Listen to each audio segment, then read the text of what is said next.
ñëw si kawu ki nga xam ne que moo di l'ancien ministre de l'éducation l'ancien ministre de l'éducation nationale Cheikh Oumar Anne temps yëpp mi ngi naan que ni FDS yi ñi ngi si koñom ñi ngi si kokko xaatam ñi ngi koy suivre et tant d'autres enfin les forces de l'ordre naka naa jàngatee kàddu Cheikh Oumar Anne yi nga xam ni itam jamono ji de plus en plus mu ngi occuper exactement les médias.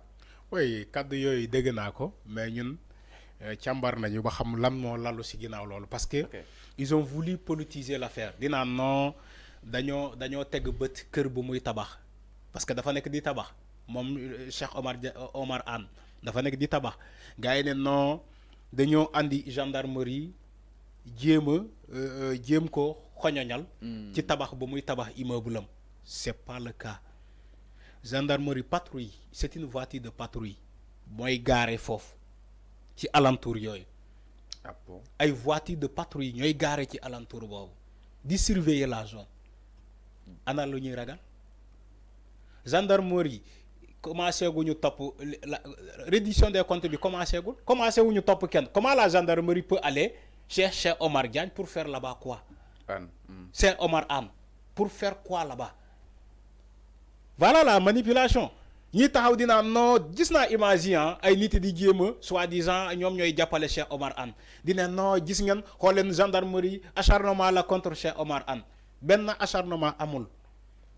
C'est des voitures de patrouille de la gendarmerie ñoom ñooy gaare ci localité boobu ci barab boobu pour surveiller la zone l'insécurité de la zone. Maintenant comment on peut dire que léegi xanaa ci ñu zone gérée yëpp Cheikh Omar Anne la ñuy teg bët oui il faut le dire les Sénégalais. Je pose une question. Pendant parmi tous les ministres de Macky Sall, la gendarmerie Cheikh Omar Anne l'a choisi pour dem kërëm barricade ko wala def fa siège. ñom barricade lañ ko tuddé sax nak. Oui, barricade lañu wax. Est-ce que luñu gis ci image yi lolu barricade la? Yow Fallou yow gis nga ko. Non nek un membre de APR yow Fallou. Est-ce que li nga gis ci image bi mën nga ko tuddé ay barricade? Dédét lolu du barricade. Ay voiture de police de gendarmerie de patrouille ñoo gaare côté boobu. Wa ila sëñ bi. Gis nga nit ñi. Peut-être loolu da leen déranger. Non nañu bàyyi manipulation bi. Nañu bàyyi manipulation bi tuuti. Quand même. Boo bëggee def politique demal nga woote meeting organiser meeting nga wax wala nga def point de presse wala leneen. Mais il faut pas politiser la repositionnement gendarmerie bi ñun Sénégalais on est dans l'insécurité totale. Nañu déployer les gendarmes là les policiers là ci les lieux de cantonnement ñu ne la ci brigades yi nañu génn ci brigades yi léegi gendarmerie bu ñu génnee ci brigades yi dem taxaw ci les lieux là di positionner pour jéem a assurer suñu kaaraange ñu ne non encore non dañoo bëgg xoñoñal Cheikh Omar Anne dañoo andi seen auto yi gaare ko ci kër Cheikh Omar Anne. Tu vois la manipulation. Tu vois Cheikh Omar Anne gendarmerie ban affaire la am ak moom. Ah mais Sonko. Non il y a pas de ah. mais waxuma man dama bëgg ngeen ne ma Cheikh Omar Anne gendarmerie ban dossier la am ci Cheikh Omar Anne. Mais suite aux menaces de Sonko est-ce que aux menaces de Ousmane Sonko mooy la. Est-ce que tiitalu leen. Non il faut arrêter suite aux menaces de Ousmane Sonko a menacé qui. Non c'est la reddition des comptes. Oui reddition des comptes c'est ça la menace Ousmane Sonko dafa menacer nit fii. Ah, peut-être non je suis désolé il faut arrêter aussi xam nga lii laay waxati encore yéen ay tax ki jéem a wax ni ngeen ne non dafa défendre Ousmane Sonko wala booy Sonko la wala waa Pastef la wala patriote la yéen ay tax yéen ay occasionné ay nit di taxaw di défendre Ousmane Sonko te waruñu défendre Ousmane Sonko mais yéen ay créer ces personnes là ci ay genre yu mel ni lu ndaw rek ngeen ne Ousmane Sonko moo wax ni Ousmane Sonko moo menacé kii. Est-ce que ne ko ay menaces Ousmane Sonko moo tax tey ñoom Cheikh Omar Anne tey. Fallou je ne parle pas pour toi. Exactement. Je ne parle pas pour toi. Okay. Je l'ai parlé du cadre général. Parce que gis nañu fii Abdoulaye Seydou Sow di taxaw dinaa Ousmane Sonko moo ko refoulé de l'aéroport parce que Ousmane Sonko la cité nommément Abdoulaye Sow. Ousmane Sonko l'a cité nommément ni que Ousmane Sonko moo waral son refoulement ci aéroport AIBD. Tu vois. Moo tax ma ne la ñu mel nii ñooy tax ay nit dem di défendre Ousmane Sonko parce que ñun ñooñu dañoo xam état dañoo xam état nu muy doxee toutes les décisions prises par Bassirou Diomaye Faye dañuy ne Ousmane Sonko moo ko sant loolu. Tu vois la dangerosité ñu ngi fooyee benn mbir boo xamante ne bu demee ba ëpp ñu loxo amaana ñu bëri dinañu takk seen bagage gàddaay dem Mali wala laal feneen. Non, non. Mais c'est ça. Quand Abdoulaye Sow le dit, ni que toutes les décisions, c'est Ousmane Sonko qui les donne. Mansour Faye dit la même chose. Ils n'ont qu'un seul langage. Pour nous, c'est Ousmane Sonko qui est le président de la République. C'est lui qui donne les ordres. Si Momo Ibn de décret, Bassirou Diomaye Faye contre-signer les décrets. Tu vois, le monde à l'envers. Toutes les décisions viennent de Ousmane Sonko.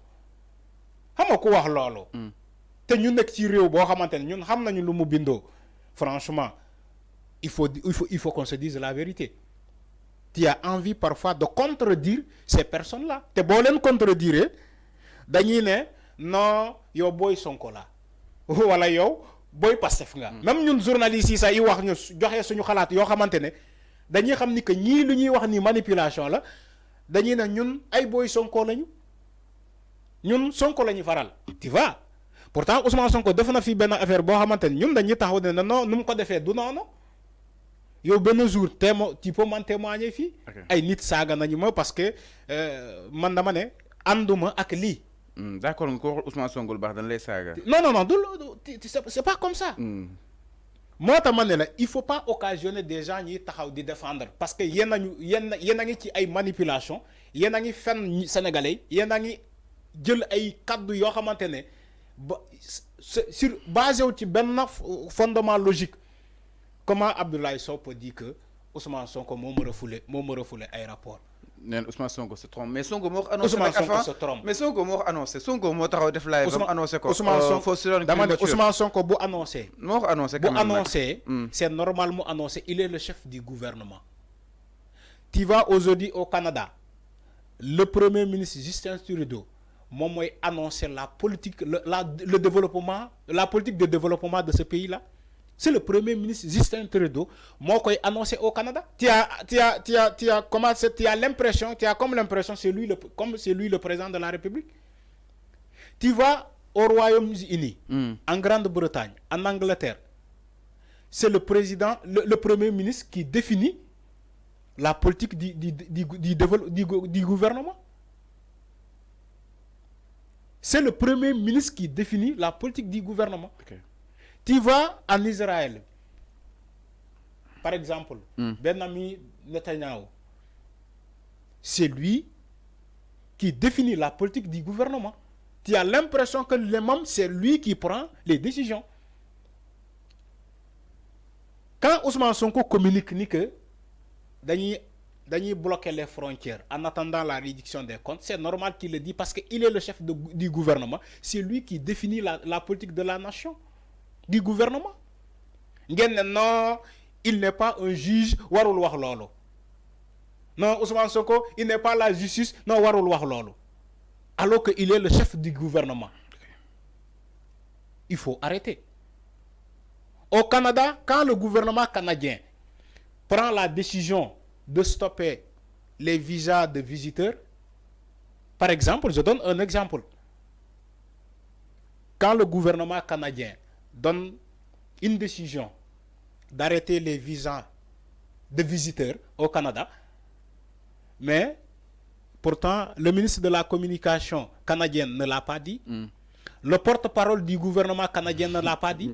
Le premier ministre canadien Justin Trudeau moo taxaw wax ko ni ko en 2025 dinañu soppi le planning, dinañu soppi doxalin bi, dinañu soppi politique bi. Pourtant il a dit lolu Ousmane Sonko bu ko waxé Sénégal dañuy né non na xaar le ministre de la communication mu wax wala mu xaar le ministre de la justice mu wax. Tu vois au Sénégal c'est tellement difficile de gouverner ce pays parce que fi ñëpp ay connaisseurs lañu, fi ñëpp ay waxkat lañu, fi ñëpp ay chroniqueurs lañu, fi ñëpp ay saboteurs lañu. Il est très difficile de gérer ce pays là au Sénégal. alors c'est clair. loolu moo am. alors c'est clair exactement donc mi non par rapport à ki nga xam que moo Cheikh Oumar Anne moom itam mi daal dénoncé jamono ji li nga xam ni itam mi xew si buntu këram jàpp na ni nag reddition des comptes bi tiital na ko lool. alors ñu daal di ñëw itam si leneen sans plus tarder Arfan par rapport ak la reddition des comptes c'est la première fois ñu koy daal di sulli foofu si wàllu conseil des ministres bu démb bi Arfan démb bi conseil des ministres bi franchement la reddition des comptes bokk ni si gën a fës mais aussi